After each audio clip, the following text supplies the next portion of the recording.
Okay, here we are with the old, whatever you want to call this thing, the Punisher, the Quigley Bull Pup, the Quigley Junior.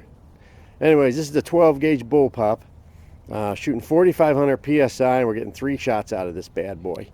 So this is fantastic. So we're going to shoot some different rounds at 380 grain. The first 2 shots are touching holes. So now we're going to try some sabots and some round balls. So this is fantastic. And of course, this fantastic camo job was all Cerakote, except the scope. I did the scope myself with the $11 box of duck paints. Just masked that off, trying to make that match a little bit better. And we're shooting down 50 yards. Looks like 48, I think. And it is fantastic. I thought this was going to be a 25-yard gun. Way more accurate than that. And we're going to shoot some more.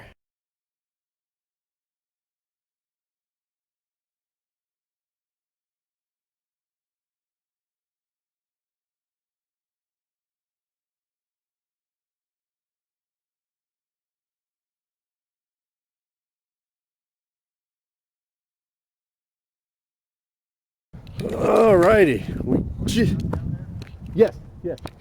All right, we just shot the Bull Pup Quigley, the 12 gauge or the Punisher, whatever you want to call it, with the 380 grain hollow point, that little flat saucer of a slug. And this is just almost 50 yards. And if you look at this, there's shot 1, there's shot 2, there's shot 3. And you can see that's a perfectly cut hole there. Not freaking bad for 4,500 psi fill. 3 shots. Much more accurate at 50 yards than I thought. This is fantastic. Let's do some more stuff.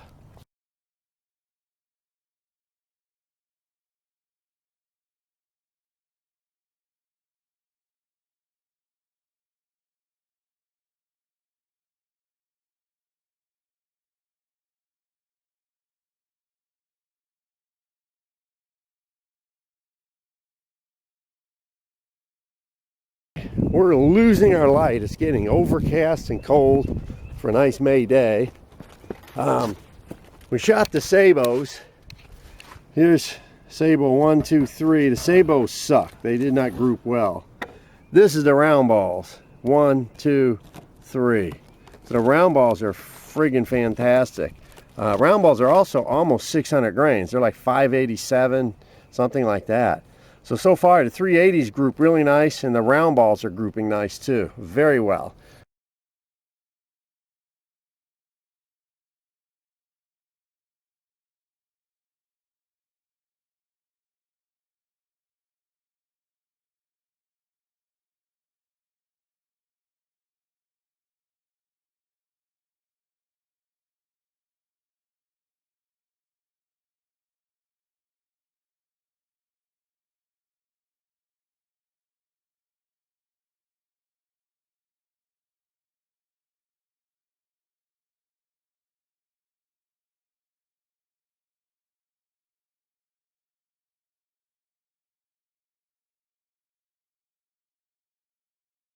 Okay, Ted's going to freehand the old Punisher here.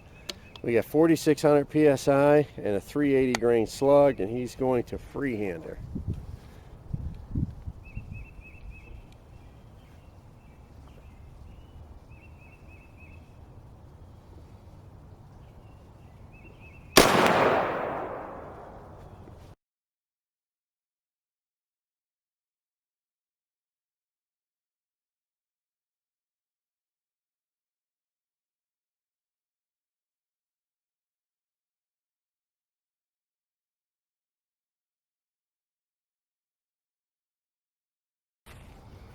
Alright guys, now what we're doing is we're farting around. We're shooting this piece of plate steel, and we got it in a box to catch any of the fragments that fly up in the air and out.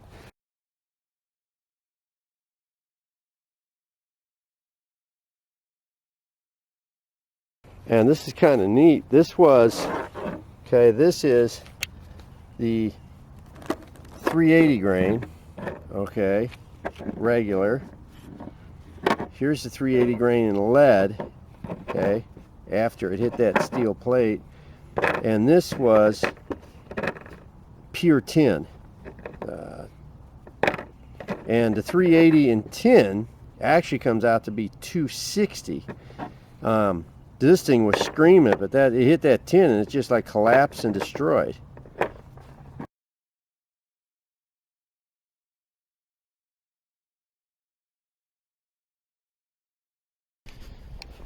Oh man, I tell you, this tin is some hard ass stuff. I had to kind of pound it to get that tin in there to engrave. So what we got here is, this is like a 500, like 82 or 87 grain round ball for the 12 gauge. Here's the lead round ball after it hit that plate, and then here's the tin round ball, and the tin was like 418 grains. So you see it's a lot lighter. But man, when this stuff hits, it just explodes. It's all we got left, and you can see the engraving that's on there. Unbelievable. Again, I don't know what this means, but we're having a fun time doing it.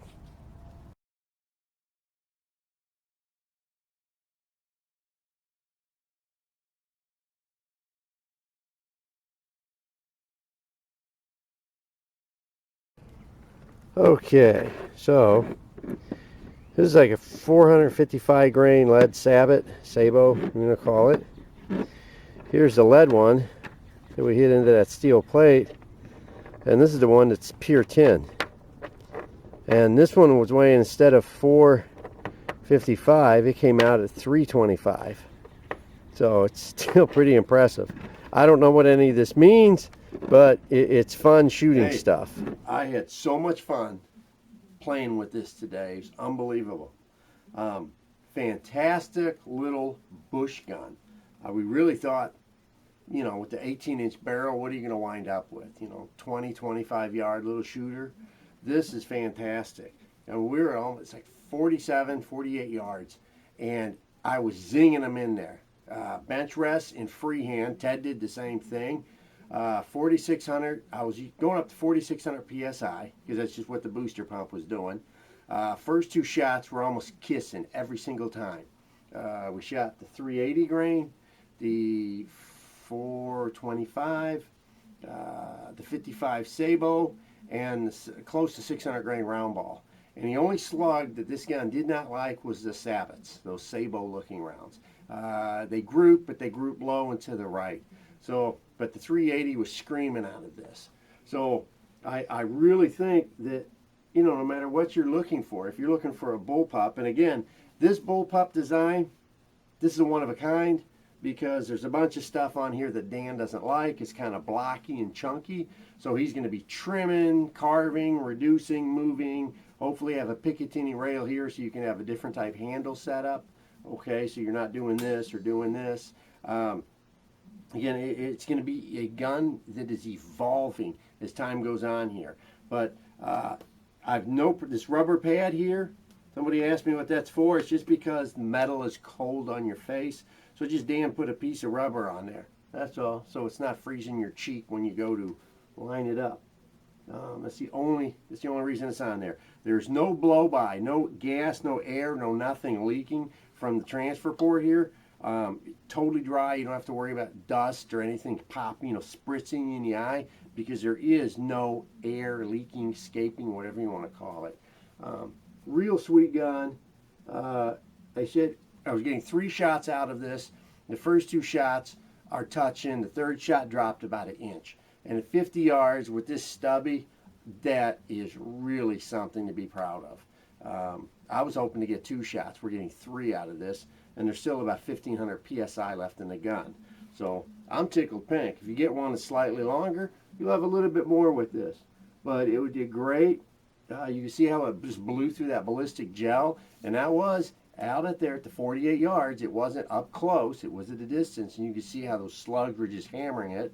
See how Ted blew up that water jug with it. A lot of power, same as the full-size Quigley with a 36-inch barrel. It's just a short version of it, and just as accurate. I was really impressed. Dan knocked it out of the park on this, and if you guys really want something for just, I don't know, to keep under your bed at the house or to take out for short brush pig situation, this is just cool. This is cool. I can't wait to be on top of some hogs with this thing. And I got different scopes, but this is the one that I tried to put on. And this is my little homemade camo job. I was trying to match the Cerakote finish with the old $11 kit of duck paint and some plastic ferns. I think I did okay.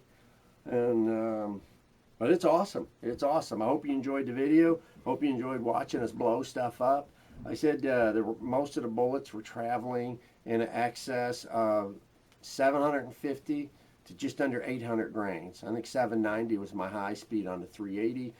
You drop down to a 900 grain, it's going to go around 500 plus, but you're going to have some massive knockdown. So, you know, that'd be a great, great self-defense, I guess, in that situation. But, you know, we never want to be there. So, Mr. Hollow Point signing off. I hope you enjoyed the video, had fun watching. We had fun shooting, and we'll come back at you with some more fun and excitement. Thank you.